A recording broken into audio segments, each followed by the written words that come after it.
Hey, it's Clay, and this will be a video chart on ticker symbol POTN. We will take a look at the 30-minute time frame. Real quick, what do I mean by 30-minute in case maybe you're new to charts? Instead of each one of these candlesticks here representing 1 day's worth of price action, which is what you would normally see, each one represents 30 minutes. So while this here may look like several days worth of time, it's actually today's price action broken down into 30-minute time slices. I like to this time frame, and does a good job of telling the quote-unquote story of the price, and then makes mapping out where levels of support and resistance a bit easier to see. I did this analysis on Thursday, so that is where the green and red line annotations are coming from.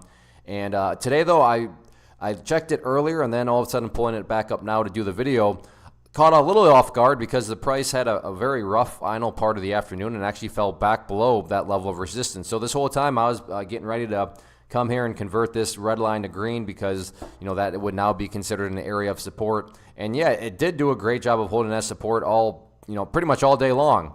Had an area there, then late afternoon acted as support, and then when the price finally broke down below it, that's where things fell apart. So never mind in terms of changing that level back to support. 14.5 cents right there would still be considered that initial and key area of resistance now going into Monday. If the price can get back above there, then yeah, it's looking like right up around the 15.5 cent mark would be that next level of resistance.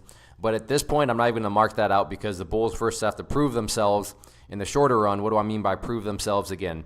Prove themselves I'm quantifying as not only getting up above 14.5 cents, but then being able to stay up above it, which, again, obviously today the price did fail. Now, sure, the price failed and fell back below, but from an overall perspective, everything is still perfectly fine. While I'm not saying this is what's going to occur, just to kind of explain what I mean by perfectly fine, let's say that the price actually came all the way down here. Actually, let's say it broke down there, went to there, and then sideways, and then started to work its way back upwards. Again, I'm not saying that's what's going to happen, just trying to prove my point here.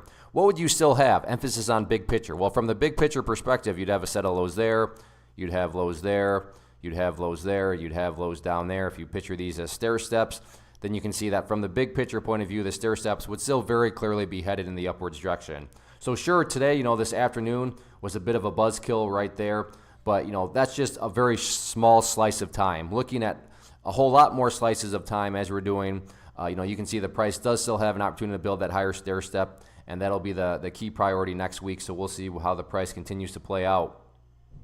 One of the biggest questions I get is, hey Clay, how do you find the stocks that you trade? So what I've done is put together a free resource guide where I talk about the tools that I use to locate stocks that I find interesting and think may have potential. So if that sounds like something that could add value to you as a trader, then click on the image that is up on the screen right now and I will email you the guide. The guide itself is very short and to the point, and best part, it's completely free. Thanks for watching the video. Let me know if you have any questions.